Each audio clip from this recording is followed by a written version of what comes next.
Hello students, this is your bio class.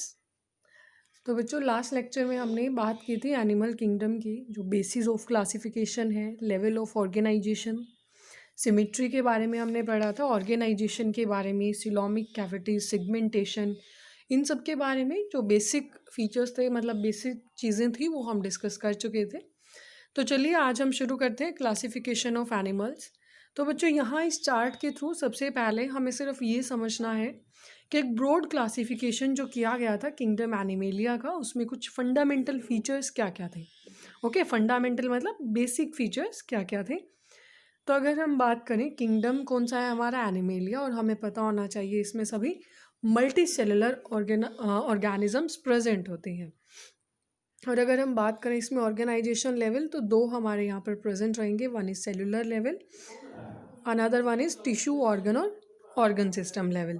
Symmetry बच्चों हमारी further tissue organ या organ system में ही रहेगी, radial and bilateral symmetry. Bilateral में भी हमारा फर्दर डिवीजन हो जाएगा, एसिलोमेट्स, सूडोसिलोमेट्स एंड सिलोमेट्स। ये बेसिक टर्म्स हैं जो हम ऑलरेडी डिस्कस कर चुके हैं। उसके बाद रेडियल में और बाइलेटरल दोनों ही सिमेट्रीज में हमारा जो डिवीज़न है वो फाइलम का इस तरीके से होगा। ये हम सारे पढ़ने वाले हैं, आज से ही शुरू करेंगे वन बाय वन। पॉरीफ्रा है, सिलेंट्रेटा है जिसको निडेरिया भी कहा जाता है, टीनोफोरा है, Platyhelminthes, Aschelminthes, Annelida, Arthropoda, Mollusca, Echinodermata, Hemichordata and Chordata, ये सारे हम पढ़ेंगे।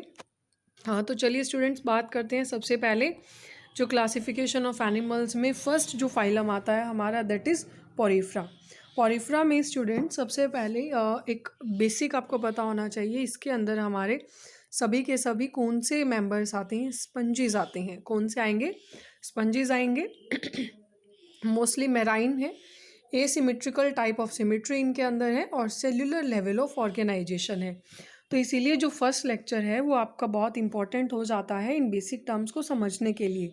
वहाँ हमने पढ़ा था सेल्यूलर लेवल ऑफ ऑर्गेनाइजेशन किस तरह से है, सिमेट्री एसिमेट्रिकल कौन सी सिमेट्री होती है, और किस तरह से जो ये बेसिक टर्म्स हैं वो समझनी है आपने। तो अगर बच्चों इनमें बात करें, ये बहुत इंपॉर्टेंट पॉइंट है, सेकंड है जो इनके अंदर वाटर ट्रांसपोर्ट, एक कैनाल सिस्टम प्रेजेंट होता है। वाटर है जो इनके अंदर, वो बहुत ही माइन्यूट पोर्स होते हैं, बिल्कुल छोटे छोटे पोर्स होते हैं इस तरह से, बिल्कुल इससे भी माइन्यूट पोर्स हैं। इनके थ्रू वो बॉडी के अंदर एंटर करेगा, और उस माइन्यूट पोर्स को हम कहेंगे ओशिया। ओशिया से सेंट्रल कैविटी इनके अंदर एक बनी होती है, स्पंजसील जिसको हम कहेंगे, और यहाँ से ओस्क्यूलम के अंदर ही एंटर करता है। यानी कि वाटर सबसे पहले ओशिया के अंदर आएगा, ओशिया से स्पंजिल के अंदर, एंड देन ओस्क्यूलम में। इस तरीके से बच्चों वाटर सिस्टम यहाँ पर काम करेगा। तो मेन जो है आपने समझ लेना है कि यहाँ पर वाटर ट्रांसपोर्ट के लिए कैनाल सिस्टम प्रेजेंट है। ये पूछ लिया जाता है कि कैनाल सिस्टम या पॉरीफ्रा के अंदर कौन सा ट्रांसपोर्ट सिस्टम प्रेजेंट है। उसके बाद बच्चों अगर हम बात करें इसमें न्यूट्रिशन, रेस्पिरेशन और एक्सक्रीशन है बच्चों, वो भी वाटर ट्रांसपोर्ट के पाथवे से ही परफॉर्म होगा। स्केलेटन इसके अंदर स्पाइक्यूल्स का या स्पंजिन फाइबर्स का बना हुआ होता है। किसका बना हुआ है, स्पाइक्यूल्स का या स्पंजिन फाइबर्स का। उसके बाद अगर हम बात करें, जो एग्स और स्पर्म्स हैं इसमें, वो सेम ऑर्गेनिज्म के अंदर ही प्रोड्यूस होंगे, और जहाँ पर दोनों ऑर्गेनिज्म मतलब दोनों टाइप ऑफ सेक्सुअलिटी एक ही ऑर्गेनिज्म में प्रेजेंट हो, तो उसके लिए हम हर्मेफ्रोडाइट टर्म यूज़ करते हैं। ये भी इंपॉर्टेंट है, हर्मेफ्रोडाइट ऑर्गेनिजम्स कौन से होंगे, जहाँ पर both type of sexuality present हो। एसेक्सुअल रिप्रोडक्शन होगा बच्चों इसके अंदर फ्रेगमेंटेशन से, और जो सेक्सुअल रिप्रोडक्शन है वो होगा गैमेट्स फॉर्मेशन से। फर्टिलाइजेशन इंटरनल होगा, और जो डेवलपमेंट है वो इनडायरेक्ट रहेगी। और साथ में ही जो डेवलपमेंट इनडायरेक्ट तो होगी, लेकिन यहाँ पर आपने एक और समझना है, इनडायरेक्ट डेवलपमेंट में ये लार्वल स्टेज तक रहेगी, जो मॉर्फोलॉजिकली यानी कि एक्सटर्नल अपीयरेंस में वो अलग हो जाएगा एडल्ट से। एग्जांपल्स बच्चे इसके आप कर सकते हो, साइकन है, स्पंजिला है, साइकॉन है जो इसको स्काइफा भी कहा जाता है, और स्पंजिला ये फ्रेश वाटर स्पंज के नाम से भी इसको जाना जाता है। इसमें आप एक और एग्जांपल कर सकते हो यूस्पंजिया का, जिसको बाथ स्पंज भी कहा जाता है। ये आप देख सकते हैं यहाँ पर, ये हमारे 3 एग्जांपल्स गिवन है, साइकॉन है, यूस्पंजिया है, स्पंजिला है। जो साइकन है इसी को बच्चों हम स्काइफा भी बोलते हैं, ये हमारा फ्रेश वाटर स्पंज है। और स्पंजिला को बाथ स्पंज भी कहा जाता है। क्या कहा जाता है, बाथ स्पंज। बाथ स्पंज भी कहा जाता है किसको, स्पंजिला को। तो ये आपने कर लेने हैं अच्छे से। उसके बाद बच्चों हमारा जो सेकेंड फाइलम आता है दैट इज निडेरिया, या हम जिसको सिलेंट्रेटा भी बोलते हैं। ये बच्चों मेनली जो इनका मतलब किस तरह से ये कैसे ऑर्गेनिज्म है, इनके जो फीचर्स हैं, तो सबसे पहले आपको पता होना चाहिए एक्वेटिक टाइप ऑफ ऑर्गेनिज्म है, पानी के अंदर ज़्यादातर रहते हैं और मोस्टली मेराइन वाटर में ही रहते हैं, सेसाइल हैं, फ्री स्विमिंग है, रेडियली सिमेट्रिकल एनिमल्स है। ओके, यानी कि सेसाइल भी हो सकते हैं और फ्री स्विमिंग भी हो सकते हैं, एक ही जगह पर अटैच्ड भी हो सकते हैं और फ्रीली स्विम भी कर सकते हैं। यहाँ कोमा के बजाय आप और वर्ड यूज़ करना। और अगर हम बात करें इनके अंदर किस तरह की ऑर्गेनाइजेशन है, तो वो टिश्यू लेवल की है। और लास्ट जो हमने अभी पढ़ा पॉरिफ्रा में, वहाँ सेल्यूलर लेवल की थी। यहाँ डिप्लोब्लास्टिक टाइप इनके अंदर, मतलब डिप्लोब्लास्टिक हमने दो तरह के पढ़े थे, डिप्लोब्लास्टिक और ट्रिप्लोब्लास्टिक ऑर्गेनाइजेशन। तो यहाँ डिप्लोब्लास्टिक ऑर्गेनाइजेशन है जिसमें सिर्फ और सिर्फ एक्टोडर्म और एंडोडर्म आपका प्रेजेंट है। और साथ में सिलोमेट है बच्चों ये, जिसके अंदर एक सिंगल ओपनिंग ही प्रेजेंट है। और यहाँ पर बहुत इंपॉर्टेंट है, दो तरह की बॉडी यहाँ पर प्रेजेंट है, एक है पॉलिप, दूसरी है मेड्यूसा। ये आप डायग्राम के थ्रू समझ सकते हैं, पॉलिप एंड मेड्यूसा। यहाँ आप देख सकते हैं ये हमारा मेड्यूसा है और ये हमारी पॉलिप बॉडीज़ हैं। तो इनको आप ध्यान में रखें, एक बार दिमाग में इनका रफली पिक्चर बना लें, जिससे हम अभी जो थ्योरी पढ़ने वाले हैं वो आपको क्लियर हो जाए। तो पॉलिप और मेड्यूसा है बच्चों, यहाँ पर दो बॉडीज़ प्रेजेंट होंगी। जो पॉलिप है वो सेसाइल बॉडी है, फिक्स्ड है, सिलिंड्रिकल है, जिसमें गोनेड्स यानी कि रिप्रोडक्टिव ऑर्गन्स प्रेजेंट नहीं होते हैं। एग्जाम्पल है इसमें हाइड्रा, एडेम्शिया, मेड्यूसा। अच्छा, एडेम्शिया तक ही है। मेड्यूसा हमारा फ्री स्विमिंग है बच्चों, एम्ब्रेला लाइक है, जिसके अंदर गोनेड्स भी प्रेजेंट होते हैं। ओरेलिया और जेलीफिश ही इसका एग्जाम्पल है।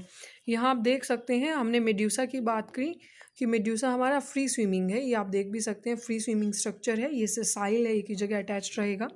ये सिलेंड्रिकल स्ट्रक्चर है और ये हमारे एम्ब्रेला शेप्ड यहाँ से आप देख सकते हैं एम्ब्रेला शेप्ड स्ट्रक्चर है, उनकी ये शेप प्रेजेंट है।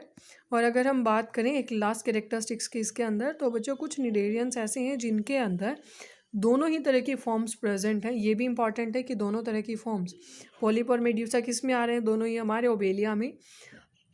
और बच्चों ये भी इंपॉर्टेंट है कि जो पॉलिप है मेड्यूसा, जो पॉलिप प्रोड्यूस करता है मेड्यूसा को एसेक्सुअली, और मेड्यूसा प्रोड्यूस करेगा पॉलिप को सेक्सुअली। तो अगर पॉलिप से मेड्यूसा प्रोड्यूस हो रहे हैं तो बाय एसेक्सुअल मीन्स, और मेड्यूसा से अगर पॉलिप बॉडीज़ बन रही हैं तो बाय सेक्सुअल मीन्स। ये कर लेना है आपने, इनको नोट करते चलें साथ साथ। उसके बाद बच्चों अगर हम बात करें, हमारा जो थर्ड फाइलम आता है दैट इज़ टीनोफोरा, जिसको हम टीनोफोरा कहेंगे। बेसिकली हम कह सकते हैं इनको कॉम 40 या सी वॉलनट्स के नाम से भी जाना जाता है। मेनली मेराइन और मतलब मेराइन वाटर में ही प्रेजेंट होती हैं। डिप्लोब्लास्टिक ऑर्गेनाइजेशन है, रेडियली सिमेट्रिकल है ये, और टिश्यू लेवल की बच्चों इनके अंदर ऑर्गेनाइजेशन प्रेजेंट होगी। इनकी बॉडी के अंदर 8 सिलिएटेड कॉम प्लेट्स प्रेजेंट होती हैं जो इनके लोकोमोशन में हेल्प करती हैं।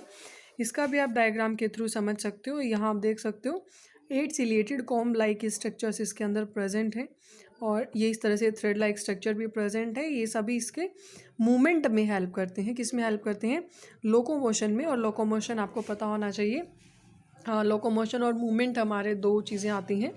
तो यहाँ पर जो 8 सिलेटेड कॉम प्लेट्स हैं बच्चों, वो किस में हेल्प कर रही हैं, लोकोमोशन में हेल्प कर रही हैं। मतलब कि one place to another place help कर रही हैं मूवमेंट करने में, मतलब एक जगह से दूसरी जगह प्लेस चेंज करने में। उसके बाद बायोल्यूमिनेसेंस यानी कि लाइट को एमिट करने की भी कैरेक्टरिस्टिक्स इनमें होती है, ये भी बहुत इंपॉर्टेंट है। टीनोफोरा, ये बहुत इंपॉर्टेंट पॉइंट है बच्चों की, बायोल्यूमिनेसेंस की कैपेसिटी टीनोफोर्स में प्रेजेंट होती है। यानी कि एक लिविंग ऑर्गेनिज्म जब लाइट एमिट करता है तो ये बहुत ही इंपॉर्टेंट कैरेक्टरिस्टिक्स आ जाती है टीनोफोर्स की। ये हर्मैफ्रोडाइट होते हैं बच्चों, यानी कि मेल और फीमेल दोनों ही तरह के जो सेक्सेस हैं एक ही उसमें प्रेजेंट होंगे ऑर्गेनिज्म में, सेपरेट नहीं है वो। फर्टिलाइजेशन एक्सटर्नल रहेगा, डेवलपमेंट इनमें इनडायरेक्ट रहेगी। एग्जाम्पल आप इसके कर सकते हो टीनोप्लाना एंड प्लूरोब्रैकिया, जो हमने अभी पढ़ा था, जो एग्जाम्पल आपने देखा था वो प्लूरोब्रैकिया का ही एग्जाम्पल यहाँ पर गिवन है। तो बच्चों ये आपने पढ़ लेने हैं आज, तीनों ही जो हमारे फाइलम में इंपॉर्टेंट है ये। टीनोफोरा हमने पढ़ा, सिलेंट्रेटा के बारे में बात की, और पॉरिफ्रा के बारे में। ये आप नोट भी कर लें साथ साथ, और रिवाइज भी इनको करते चलें, लर्न भी करें। कैरेक्टरिस्टिक्स बहुत इंपॉर्टेंट है। कोई भी प्रॉब्लम आती है तो आप बता दें, हम नेक्स्ट वीडियो में नेक्स्ट लेक्चर में उसको डिस्कस कर लेंगे।